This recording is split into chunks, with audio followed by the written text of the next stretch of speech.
Okay, so I want to get right into it. I got a lot of questions I want to ask you. Some of it's personal, some of it's business, some of it's politics. But something happened last week. Barack Obama, he's at this event, he's speaking. Right. And he's given this message about your economy, how great the economy was. And then at the end of it, he says, you didn't build that economy. I built this. I kind of want to get your reaction on this talk that he's given. Rob, if you can put that up. And the reason some people think, well, I don't know, I remember that economy when he first came in being pretty good. Yeah, it was pretty good because it was my economy. We had 75 straight months of job growth that I handed over to him. It wasn't something he did. I had spent 8 years cleaning up the mess that the Republicans had left me the last time. So just in case everybody has a hazy memory, he didn't do nothing except those big tax cuts. So how do you feel about this when you see him saying this last week? I think he's angry. He pretends not to be, but I think he's an angry guy. He's a nasty guy. He's got a little bit of an edge, and he's angry about a lot of things. You look at what happened with Biden, and you look at what he did with Biden. He really hurt Biden because I'm not sure he wouldn't have imploded anyway. We had the debate, and he was down quite a bit, and they walked out, and they just took it away from him. I mean, if you think about it, they stole the election from a sitting president. That's, I always say coup, but the word coup, I don't think it's accurate enough. They just walked in and took it away from him. That is a legendary thing. He didn't want to give up. He's angry now. They're all angry, the Democrats, if you think. She's angry. They're both angry. But, no, I watched that last week, and I think he spoke down to black men. I thought it was terrible the way he spoke to them. You think it's effective? You think he still carries the same stick as he did, maybe 8 years ago or 12 years ago? No, I don't think he does. No, I don't think he does. I think people have gotten smart. And no, I don't believe he does at all. I hadn't seen him. He's changed a lot. Visually, he's changed. I like to say visually as opposed to from the look standpoint, because, of course, looks don't matter anymore in politics, You say looks don't matter. It doesn't make any difference, right? Because we want to be politically correct, but they do matter. But he's changed. His look has changed actually quite a bit. I haven't seen him in a long time. And by the way, Rob, I think that's even 4 years ago. I think it's even more than it is Well, today. no, but the statement he just made was a couple of days ago. And that it was a couple of days ago. And it's similar to the statement he made back in 2012 when he told business owners, you didn't build that. Remember when he said that? I don't know if you remember that whole comment. I think this is the speech, Rob, if you want to play this. If you got a business, you didn't build that. Somebody else made that happen. So this becomes a pattern of communism. You see a pattern of communism there? No, I mean, that's basically the view. We didn't do anything. Right. Government did it.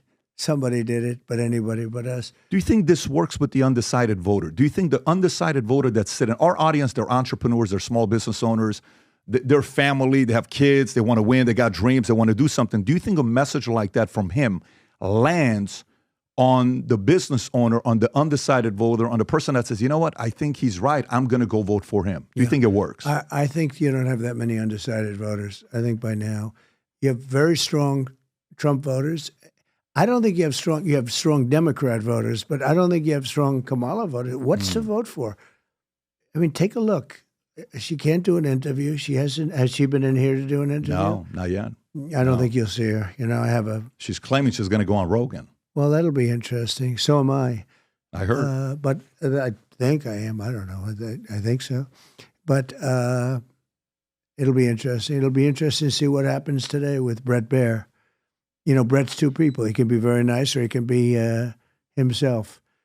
He was tough on you. If he's tough on her the way he was tough on you, he was very tough on you. He was always nasty to me. And right. I don't think he'll be tough on her.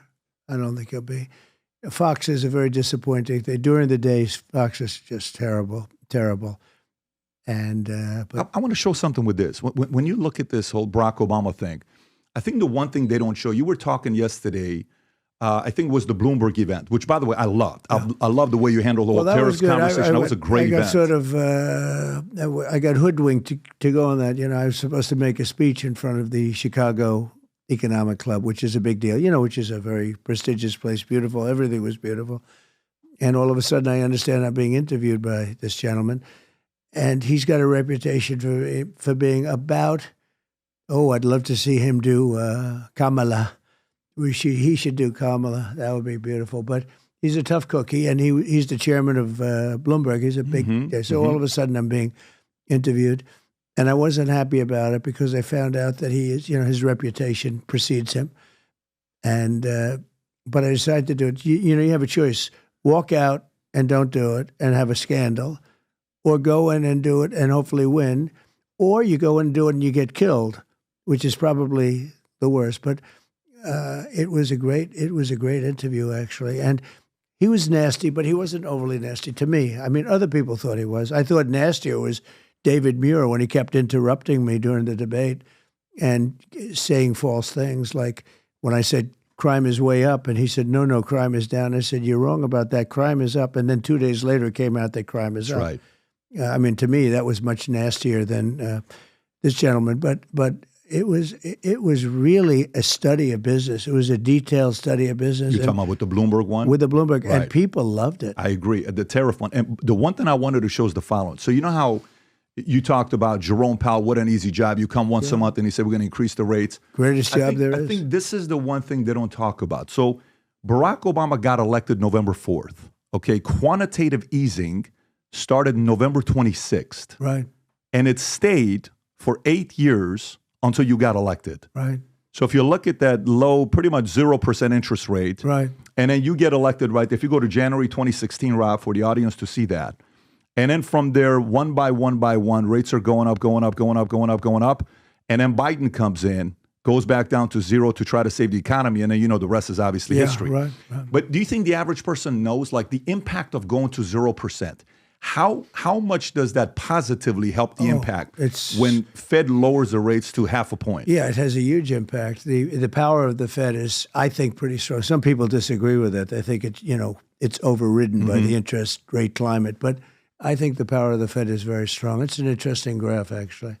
Yeah, this just shows that the rates didn't help you. When he says it was... Well, they didn't use them to help me. Right. And Powell, I gave him a hard time because he was raising them. And I was never a big fan of his. He was late and he was early. He was too early and too late, But I had the greatest economy in history. We had the greatest economy in the history of our country. Despite that, this is another thing I can say, despite the fact that they weren't very high, but they were, reasonably high. And despite the rates not being at zero, I had a pretty good, we had a great run. This is the USA gear, limited edition for the rest of the year. If you love America, sport this USA gear. On the side, it says Future Looks Bright. On the back, it says Valuetainment. On the side, it's got the American flag. We got the shirts.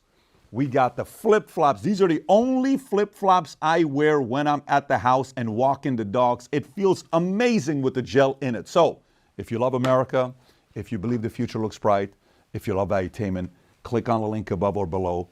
Go wear some of the gear and tag us because we share the pictures on the podcast all the time. So go to vtmerch.com and place your order. So if you like this clip and you want to watch another one, click right here. And if you want to watch the entire podcast, click right here.